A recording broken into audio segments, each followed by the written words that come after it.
Yes buterevu nnyo oli live ku The Buzz UG bw'oba tonaba ku subscribinga ate tuweerabira ntuyina ne Facebook page yaffe The Buzz likinga otugoberere bulungi nnyo.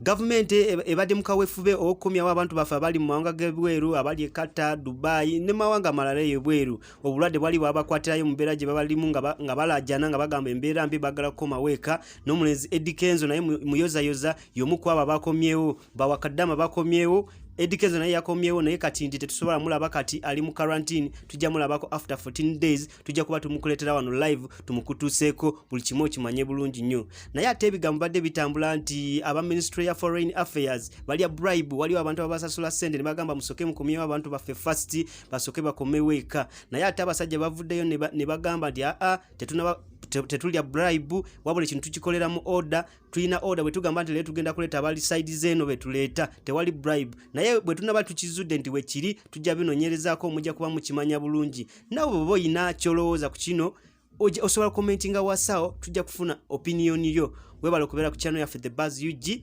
subscribinga onyige ne ku kadde. Weebale nnyo.